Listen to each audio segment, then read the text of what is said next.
আর কেউ নয়, এই দেশের সবচাইতে বড় শত্রু, এই দেশের সবচাইতে বড় বিষাক্ত সাপ, সেটি হলেন হাসিনা ভাইপার। এই হাসিনা ভাইপারের এর থেকে আজকে আমাদেরকে সাবধান থাকতে হবে। তিনি বলেছেন, কদিন আগেই বলেছেন, আমি জনগণের কাছ থেকে সরে গেলে মারা যাব। আপনি এই কথা বলেছেন এই 2-3 দিন আগে। আপনার সরকারের রাজনৈতিক অপমৃত্যু তো আগেই হয়ে গেছে। আপনার সাথে জনগণ আছে, আপনি একটু ভুল করে বলেছেন। আপনার কাছ থেকে র্যাব, পুলিশ, আইন শৃঙ্খলা বাহিনী সরে গেলে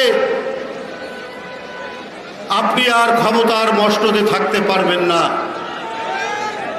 আওয়ামী লীগ সরকারের অপমৃত্যু ঘটবে, এটাই সত্য কথা। এটাকে আপনি ঘুরিয়ে বলেছেন, জনগণের নামে আপনি বলেছেন। এই জনগণকে তো আপনি পছন্দ করেন না, এই জনগণকে তো আপনি তালাক দিয়েছেন। বাংলাদেশের জনগণকে তো আপনি শত্রু, দুশ্মন মনে করেন। যদি তা না মনে করতেন তাহলে অবাধ সুষ্ঠু নির্বাচন দেন না কেন? কোথাও, এমনকি বাস মালিক সমিতির নির্বাচনেও অবাধ সুষ্ঠু নির্বাচন হয় না। জাতীয় সংসদ, সুপ্রিম কোর্ট, জেলা বার থেকে শুরু করে কোথাও, স্কুল কমিটি, কোথাও সুষ্ঠু নির্বাচন নেই। সব আওয়ামী লীগের লোকদেরকে বসাতে হবে। এইটা হচ্ছে আপনার পলিসি, এইটা হচ্ছে আপনার নীতি। আর আপনি বলেছেন যে জনগণ থেকে সরে গেলে আপনার মৃত্যু হবে। আপনি এটা ঘুরিয়ে বলেছেন, উল্টোটা বলেছেন। র্যাব, পুলিশ না থাকলে আপনার সরকারের ময়ূর সিংহাসন রাজপথে লুটোপুটি করবে। এটা কি আপনি জানেন শেখ হাসিনা? এটা আপনি জানেন, কিন্তু তারপরেও আপনি জনগণকে বিভ্রান্ত করার জন্য এই সমস্ত কথাবার্তা আপনি বলছেন। আপনি ইন্ডিয়াতে গেছিলেন, অনেকেই বক্তব্য রেখেছেন এখানে। আপনি ভারতে গিয়েছিলেন, অনেকে বলে আপনি বিমানে কয়েক কার্টুন, কয়েক ঝুড়ি ইলিশ মাছ নিয়ে গেছেন মমতা ব্যানার্জিকে ম্যানেজ করার জন্য। মমতা ব্যানার্জির জন্য ইলিশ মাছ নিয়ে গেছেন, আর কেন্দ্রের মোদির, তাকে তো তিনি বাংলাদেশটাই লিখে দেওয়ার প্রচেষ্টা নিয়েছেন। অনেক চুক্তি করেছেন, অনেক মেমোরান্ডাম অফ আন্ডারস্ট্যান্ডিং করেছেন, অনেক লেটার অফ ইন্টেন্টে সই করেছেন, অনেক কিছু করেছেন। আপনি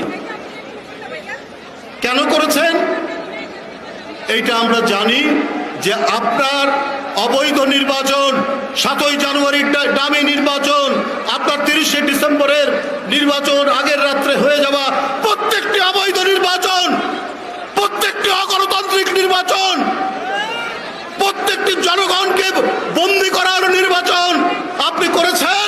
আর আপনার সেই অবৈধ নির্বাচনকে বৈধতা দান করেছে দিল্লি বৈধতা দান করেছে। এই কারণে আপনি বাংলাদেশের জমি, জায়গা সবকিছু তাদের কাছে ইজারা দিতে চান। আপনার স্বাধীনতা, আপনার সার্বভৌমত্ব, এগুলো কোনো কিছুর দরকার নেই। আপনি সবকিছু ইজারা দিতে চান। আজকে জনগণ ফুঁসে দাঁড়াও, আজকে জনগণ ফুঁসে উঠেছে। আজকে জনগণের যে ইচ্ছা, আমার বাংলাদেশ আমাদের মতো থাকবে, আমার স্বাধীনতা আমরা রক্ষা করব, আমাদের সার্বভৌমত্ব আমরা সেটা প্রোটেক্ট করব। আর আপনি সেই সার্বভৌমত্বকে দুর্বল করে আপনি ওদেরকে সুযোগ করে দিচ্ছেন বাংলাদেশের পেট চিরে বুকের মধ্যে দিয়ে রেল লাইন নিয়ে যাওয়ার জন্য। কেন করছেন? কারণ ওরা আপনাকে বৈধতার সিল দিয়েছে, এই কারণে দিয়েছেন।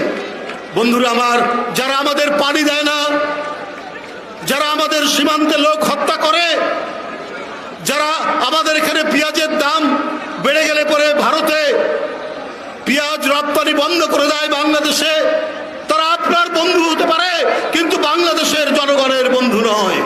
বন্ধুরা আমার, পশ্চিমবঙ্গে এবং আসামে ওখানে আপনার অনেক মুসলমান, তারা ইন্ডিয়ার মুসলমান, ওদেরকে বাংলাদেশি বলে আপনার মোদী সাহেবের স্বরাষ্ট্রমন্ত্রী অমিত শাহ তিনি বলেছেন এরা বাংলাদেশ থেকে আসা, এরা উই পোকার মতো। যারা উই পোকার মতো বলে তাদের নিজের দেশের মুসলমানদেরকে বাংলাদেশি মুসলমান বলে, তারা আমাদের বন্ধু হতে পারে? তারা আমাদের কোনো ভালো চায়? এই কারণেই এই যে রেল লাইন, এই যে সীমান্ত হত্যা, এই যে রক্তাক্ত ঘটনা, এই সমস্ত কিছুকে বৈধতা দেওয়ার জন্যই এদেশের জাতীয়তাবাদের প্রতীক, দেশপ্রেমের প্রতীক, গণতন্ত্রের প্রতীক, তাকে 2018 সালে গ্রেপ্তার করা হয়েছে গণতন্ত্রের মা দেশনেত্রী বেগম খালেদা জিয়া। সুতরাং বলবে কে? রেলওয়ের কথা বলবে কে? করিডোরের কথা বলবে কে? সীমান্ত হত্যার কথা বলবে কে? বলার একটাই কণ্ঠস্বর, সেটা দেশনেত্রী বেগম খালেদা জিয়া। তাই তাকে বন্দি করে খাবারের মধ্যে ওষুধ দিয়ে ক্রমান্বয়ে ধীরে ধীরে তাকে আজকে দুনিয়া থেকে সরিয়ে দেওয়ার যে প্রচেষ্টা, এই প্রচেষ্টার